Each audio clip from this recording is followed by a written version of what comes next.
Well, it was that you had, commanders that fought in World War II in Korea, and all of a sudden they're really being handcuffed. They wanted to bomb in the north. They wanted to bomb the industrial part of North Vietnam.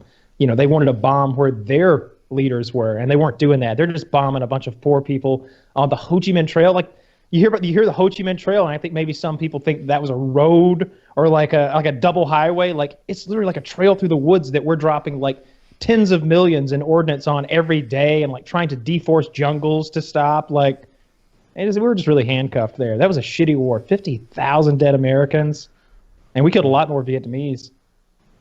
Yeah, that was a shit war. I assume. Glad I wasn't around. I wasn't right. even around. Like I think so. I was born in '73, which I think is the year the war ended. Like I think they're the same year. So I remember this. I asked my history teacher in like 8th grade, right? So this is, how old are you in 8th grade? 13 years old? Yeah. And so this is like 13 years after the war ended. And I'm like, why did the Vietnam War happen? And he looked at another teacher and they're like, ho, ho, ho. Yeah, well, that's kind of it. What was the Vietnam War about? Yeah, am I right? And she's like, yeah. You fuck! You're a history teacher at school. I'm asking you why the Vietnam War happened, and all you can do is huff and puff and smile slyly at your fellow teacher. You fucking worthless fuck! Yeah. That's just like saying we understand, but we won't tell. It's our little secret. Yeah, you'll have to go read a book. I just like. I don't know. I'm like, give me anything. What was the official reason? The whole stopping communism thing. You tell me about the drummed up thing. What was it called? The Gulf of Tonkin, where we pretended the ship was sank, but it wasn't really. That's correct. And there's things he could have said, but he couldn't have been more worthless. And I still look down on him, especially because he was a history teacher. That's pretty weak. I had a really good 10th grade history teacher. Like he was a real scumbag, like dick. Like he'd pick on students. He never bothered me, but he picked on a few of my friends. Like really mean. Like this is like a 38-year-old man. We're in 10th grade. But he would get up there and like really kind of do a performance. He'd start telling you a story about like what the Sumerians did, or what Zoroastrianism was about, or what the Spartans was. My favorite was that he ever did was the Spartans, because he just went into great detail. He's like, yeah, when you turned 6 or 7 or whatever it was, they came and took you, and you started that day you were a soldier, and you didn't stop being a soldier until the day you were dead. Even when you retired, you were still in reserve. You lived in the barracks. He just went all these things that the Spartans did. They were crazy. And I bet that teacher got you really interested in it, right? Like you were like, sure. oh, this isn't just school anymore. This is kind of neat. Oh like, yeah, those I learned more in that class. History teachers could be so shit too. I had one in my freshman year, Mr. Johnson, who I swear to God would try to be boring sometimes to get kids to fall asleep so that he could take his enormous history tome that wasn't even like the class book. He just kept this giant history book without like the Iliad or the Odyssey up on his desk, and he'd go over to the desk and like be quiet after he saw they were asleep and just go boom, and slam it as hard as he could, and it sounded like someone shot a cannon off, and the kid would just wake up in a panic attack, and everybody else would think it was funny. But like he so clearly, like, when like teachers like smile at your stupid jokes, you see there's no wrinkles in their eyes. They're not sincerely smiling. The only time I saw Mr. Johnson smile sincerely in my entire 4 years in high school was every time he was walking up to a kid's desk to slam a book. He's like, I make like 33 grand a year. I hate my life, but this little bitch fell asleep again, and I'm gonna just make a resounding noise right on her desk, and it'd be like me shooting a gun off next to your head. That's how loud it was, to the point that like when you wake up, you're not, oh my goodness, it's like, oh fuck. I had God, are we still in the Greeks? Like the bar for entertainment for teachers is so low. Like I remember some of the ones that I liked the most. Okay, I had a math teacher, and he wore, what a converse is, the concept in math. Like, 5 plus 4 is 9, and 4 plus 5 is 9. There the converse works. But you could say, like, a square is a quadrilateral, but a quadrilateral is not necessarily a square. There the converse is untrue.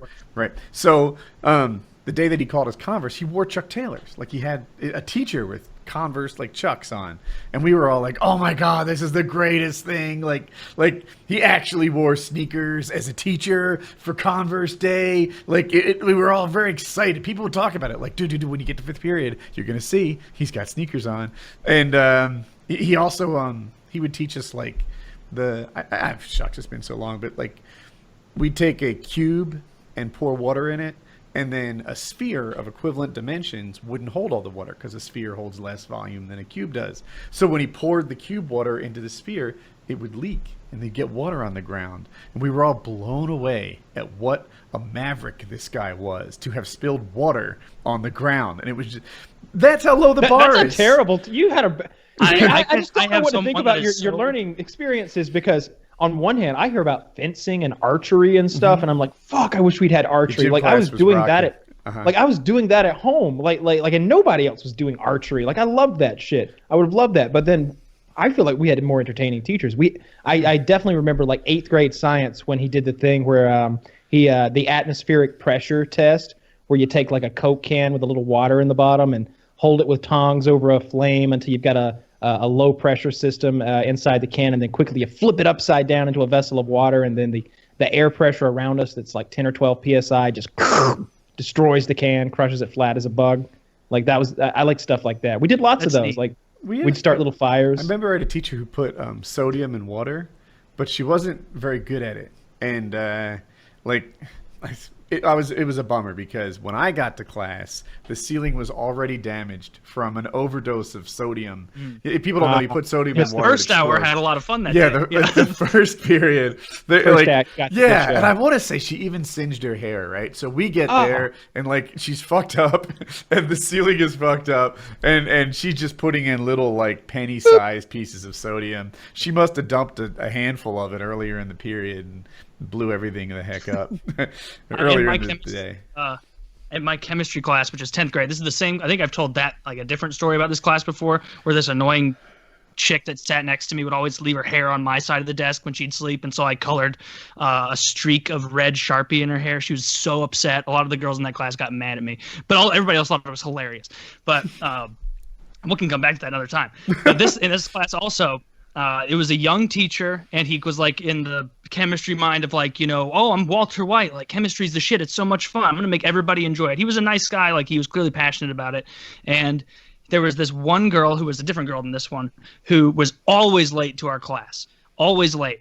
And he had been doing something that day where he was pranking all the different classes. And by the time it got to be our class, it was like the beans had been spilled and almost everybody knew that the prank was going to happen, except for this chick who just, I guess, wandered in aimlessly not knowing. And so this chick comes in and she sits down, and the guy's prank all day was that he got the first hour class so bad that like people ran to the office because they were panicking.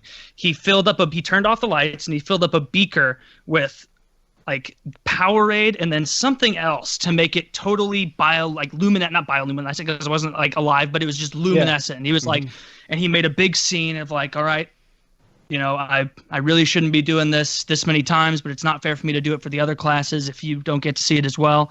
Now, if something does go wrong, I need you to get me help immediately. And he insane. It was this big beaker, and people were like, oh, fuck. Like, I'm sure this girl and like one other person, maybe a couple people didn't know.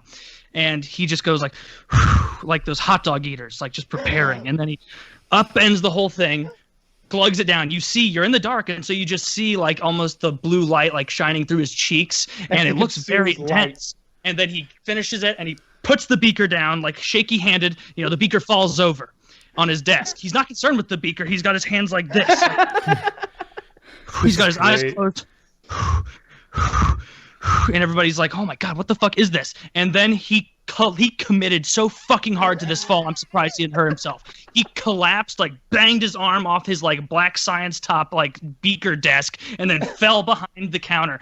And instantly, the black girl who was always late to that class goes, oh, hell no! Oh, hell no! And she runs out of the classroom, and she was so loud that he got concerned, and like the prank backfired. And so he got up and was like, no, it's fine. Like, I promise. It was just Powerade and something to make it light up. I was just joking around. Just please be to class on time. And it was nobody added to Powerade. Hilarious. I can't believe I've never told that before. It was such a good prank idea.